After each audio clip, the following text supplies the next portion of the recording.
And எங்கள் school வந்து எப்படி இருக்கும்னு பார்த்தீங்கன்னா, காலையில் லைக் நாங்கள் 7:30 கிட்ட அங்கே ஸ்கூலில் இருக்கணும். மார்னிங் கிளாஸ் வந்து ஒரு 1 hour நடக்கும். 8:30 to 9 வந்து காலையில் சாப்பிட்ற பிரேக் இருக்கும். ஸோ அதுக்கப்புறம் வந்து பார்த்தீங்கன்னா 12:30 to 1:40 வந்து லஞ்ச் பிரேக் இருக்கும். 12 to 1:40 12 to 1:40 வந்து லஞ்ச் பிரேக் இருக்கும். ஸோ அதுக்கப்புறம் ஒரு 4:15 வரையும் கிளாஸஸ் இருக்கும்.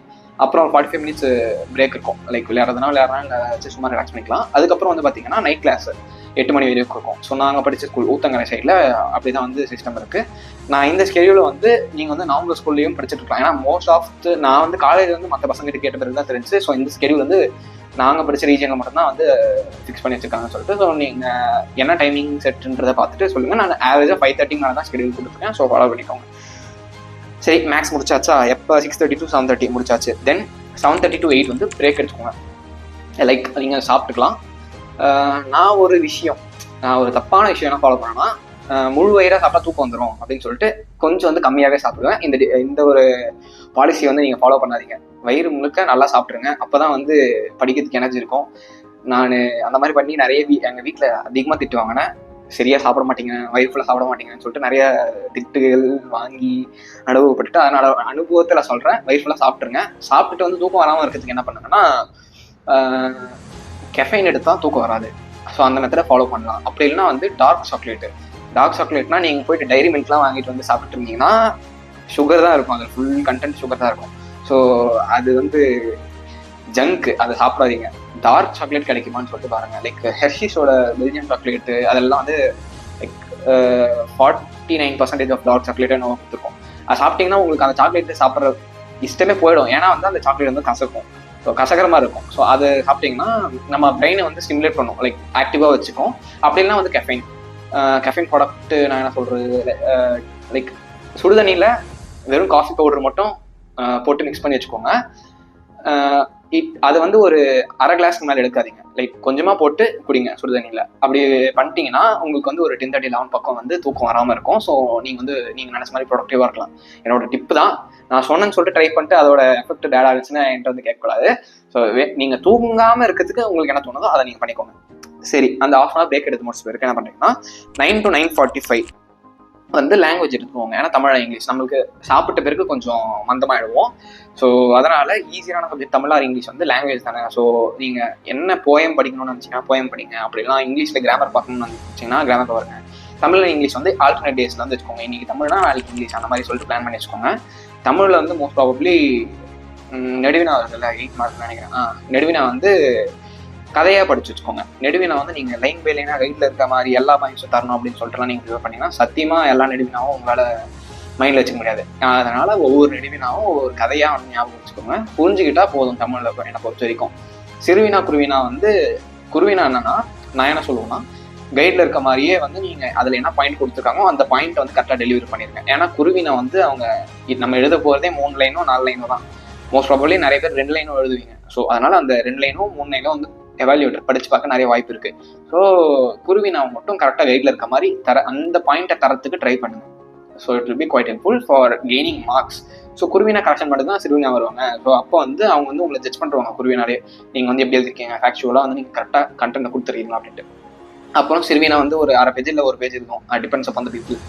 ஸோ அதில் வந்து நீங்கள் ஸ்டார்டிங்கில் தர வேண்டிய பாயிண்ட்ஸை ஸ்டார்டிங்கில் கொடுத்துட்டு அதுக்கப்புறமா வந்து நீங்கள் உங்களோட ஓன் கதைகளை வந்து நீங்கள் எழுதிக்கலாம். அதில் ஒன்றும் பிரச்சனை இல்லை. கதைனா நான் வந்து சொந்த கதை சோக கதைலாம் இல்லை, அந்த கொஷினுக்கு ஏற்ற மாதிரியான நீங்கள் என்ன அண்டர்ஸ்டாண்ட் பண்ணீங்களோ அந்த பாயிண்ட்ஸை டெலிவரி பண்ணிக்கலாம் அப்படின்னு சொல்கிறேன்.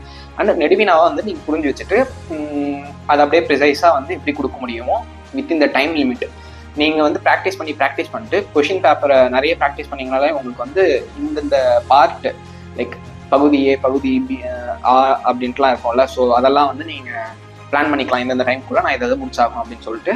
அதுக்கப்புறம் இதுக்கு முன்னாடி ஃபைனல் எக்ஸாம் முன்னாடி நிறைய மார்க் டெஸ்ட்டும் வந்து எடுத்து பார்த்துக்கோங்க. It will be quite helpful for time management in particularly இந்த டியூரிங் த பப்ளிக் எக்ஸாம்ஸ்.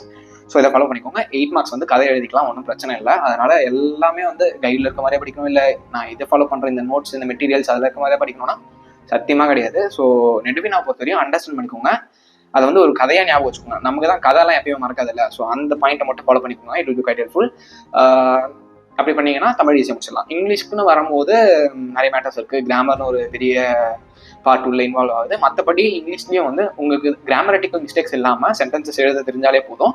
இங்கிலீஷில் வரக்கூடிய டீடைல்ஸ் பேராகிராஃப் கொஸ்டின்ஸ் இருக்கும்ல, ஸோ அதெல்லாம் வந்து நீங்கள் வழக்கம் போல தமிழ் மாதிரியே கதையாக ஞாபகம் வச்சுக்கலாம். உங்களோட ஓன் ரூல்ஸில் வித்தவுட் எனி கிராமட்டிக்கல் மிஸ்டேக்ஸ் வந்து நீங்கள் எழுதினா போதும். அண்ட் இங்கிலீஷில் பேராகிராஃப் எழுதி மேக்ஸிமம் மார்க்ஸ் வாங்குறதுக்கு நிறைய டிப்ஸ் அண்ட் ட்ரிக்ஸ்லாம் இருக்குது. ஸோ அதை எல்லாத்தையும் இந்த வீடியோவில் நான் சொன்னேன்னா இந்த ஈவினிங் ஸ்கெடியூலில் சொல்கிறதுக்கு மட்டுமே எனக்கு வந்து 20 நிமிஷம் ஆகும். ஸோ அதை இன்னொரு வீடியோவில் பார்க்கலாம். ஈச் சப்ஜெக்ட்டில் எப்படி வந்து சென்டம் எடுக்கிறது அப்படின்னு சொல்லிட்டு நான் வேணா வீடியோ மேக் பண்ணி போடுறேன். ஸோ அதில் வந்து என்னோட எல்லா டிப்ஸ் அண்ட் ட்ரிக்ஸும் வந்து சொல்கிறேன்.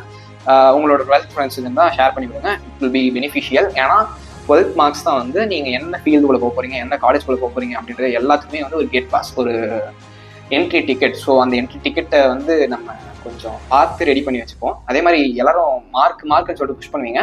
when it comes to லாங்குவேஜில் மார்க் எடுக்கிறது வந்து கம்பல்சரி கிடையாது. அதாவது 12th மார்க் எடுத்துட்டு பிறகு நான் என்ன ஃபீல் பண்ணேன்னா, லாங்குவேஜில் எடுத்த மார்க் வந்து சுத்தமாக வேஸ்ட்னா நம்ம வந்து டிஎன்ஏ கவுன்சிலிங் போட்டாலோ இல்லை அக்ரி கவுன்சிலிங் அப்படின்னா அந்த இது இருக்குல்ல வெட்டனரி கவுன்சிலிங், ஸோ அதுக்கெலாம் வந்து biology marks, major subjects marks தான் வந்து தேவைப்படும். லாங்குவேஜ் வந்து லெஸ் இம்பார்ட்டன்ஸ் தான். பட் இருந்தாலும் உங்களுக்கு டோட்டல் வேணும், டோட்டல் புஷ் பண்ணணும் அப்படின்ற மாதிரியான மைண்ட் செட் தான். லைக் எனக்கு அந்த மைண்ட் செட் இருந்துச்சு. அதனால வந்து நான் இங்கிலீஷ் அண்ட் தமிழுக்கும் வந்து ஈக்குவல் இம்பார்ட்டன்ஸ் கொடுத்து படித்தேன். நான் எல்லா சப்ஜெக்ட்டுமே வந்து ஈக்குவல் இம்பார்ட்டன்ஸ் கொடுத்து படித்தேன். ஸோ அந்த ஸ்கோர் வந்து வந்துச்சு. நீங்கள் உங்களுக்கு வந்து மார்க்ஸ் வேணுமா, கட் ஆஃப் வேணுமா, கட் ஆஃப் வேணும்னா உங்களுக்கு வெட்டனரி கட் ஆஃப் வேணுமா இல்லை இன்ஜினியரிங் கட் ஆஃப் வேணுமா, அதாவது சப்போஸ் உங்களால் ஹோல் த டோட்டலில் வந்து புஷ் பண்ண முடியும்னா இப்படி வந்து நீங்கள் டிசிஷன் மேக் பண்ணிக்கோங்க. டிசிஷன் மேக் பண்ணிட்டு அதுக்கு ஒர்க் பண்ண ஸ்டார்ட் பண்ணுங்கள். It will be quite helpful. And okay, 9 to 9:45 வரையும் முடிச்சிட்டோமா தமிழ் இங்கிலீஷ். ஸோ லாங்குவேஜ் முடிஞ்சிருச்சு. அடுத்து இருக்கிறது ஒரு 10-15 மணி நேரம் என்னோட ஷெட்யூல் படி. ஏன்னா நான் வந்து தூக்கத்துக்கு இம்பார்ட்டன்ஸ் கொடுக்குற ஆள். எனக்கு என்ன தான் வேலை படிக்கிற வேலை இருந்தாலும் நான் 10 மணி 10:30 மணிக்கு தாண்ட மாட்டேன். அதுக்கு மேலே எடுத்து வச்சுட்டு படுத்து தூங்கிடுவேன். நீங்கள் காலேஜ் வந்த பிறகு தான் 1 டேல வந்து என்னது ஓவர் நைட்டில் ஒரு செமஸ்டர் கவர் பண்ணணும்னு சொல்லிட்டு கோஸ்ட் மோடில் சுற்றிட்டு இருக்கோம். ஸோ இது வந்து அப்புறம் பார்த்துக்கலாம். இதுக்கு காலேஜ் பண்ணிட்டீங்கன்னா அது உங்களுக்கு புரியும், அது வேறு மேட்ரு. சரி, இந்த ஒரு 1/4 மணி நேரத்தில் 9:45 to 10 o'clock வந்து நீங்கள் என்ன பண்ணுறீங்கன்னா, நீங்கள் இந்த ஹோல் ஈவினிங்கில் வந்து என்ன ப்ரிப்பேர் பண்ணீங்க, என்னென்னலாம் கவர் பண்ணியிருக்கீங்க அப்படின்றது வந்து ஒரு ஹைலைட்டரோ இல்லை ஒரு பென்சிலோ இல்லை லைக் பார்த்தா டிஃப்ரென்ஷியலாக இருக்கணும். ஸோ அந்த மாதிரி ஏதோ ஒரு பேனாவோ இல்லை ஹைலைட்டரோ வச்சு என்னென்ன கவர் பண்ணியிருக்கீங்க அப்படின்றத வந்து மார்க் பண்ணி வச்சுக்கோங்க. அதனால என்ன நடக்கும்னா, உங்களுக்கு ஒரு கிளியர் விஷயம் இருக்கும், நம்ம இதெல்லாம் கம்ப்ளீட் பண்ணியிருக்கோம், இதில் வந்து நம்ம தரவாக இருக்கும் அப்படின்ற ஒரு கிளியர் விஷயம் கிடைக்கும். அண்ட் அடுத்த நாளைக்கான பிளான், அதாவது ஏர்லி மார்னிங் ஸ்கெட்யூல் நான் வந்து சொல்கிறேன். ஸோ இந்த வீடியோவில் கவர் பண்ண முடியல, கட் பண்ணி அடுத்த வீடியோவை போடுறேன். ஸோ அதில் வந்து பாருங்கள் என்னன்னா அடுத்த நாள் என்ன பண்ணலாம் அப்படின்ற ஒரு கிளியர் பிளானை வந்து அவுட்லைன் பண்ணி வச்சுக்கோங்க. It will be quite helpful. நீங்கள் காலையில் எழுந்த உடனே இந்த பிளான் தான் நம்ம ஸ்டிக் பண்ணியிருக்கோம்ல, ஸோ இதுபடி போவோம் அப்படின்னு சொல்லிட்டு உங்களோட டைமை சேவ் பண்ணி அடுத்த ரொட்டீனுக்குள்ளே போகிறதுக்கு ஹெல்ப்ஃபுல்லாக இருக்கும். ஸோ அடுத்த நாள் என்ன பண்ணலாம் சொல்லி பிளான் பண்ணிக்கோங்க. இதுதான் வந்து evening study routine. So follow பண்ணுங்கள், கண்டிப்பாக ஹெல்ப்ஃபுல்லாக இருக்கும். கண்டிப்பாக ஃப்ளாப்லாம் ஆக வாய்ப்பே இல்லை. வித்தவுட் எனி எக்ஸ்கியூசஸ் இதை ஃபாலோ பண்ணிங்கன்னா கண்டிப்பாக உங்களோட மார்க்ஸில் அவுட்புட் வந்து நல்லாயிருக்கும். ஃபாலோ பண்ணிவிட்டு யூஸ்ஃபுல்லாக இருந்துச்சுன்னா வந்து கமெண்ட் செக்ஷனில் போடுங்க. அண்ட் வேறு ஏதாச்சும் வேணும்னா கமெண்ட்டில் கேளுங்க, அடுத்த வீடியோ ரெடி பண்ணி போடுங்க. Until then, signing off from Pratikant Raj. Goodbye. Cheers.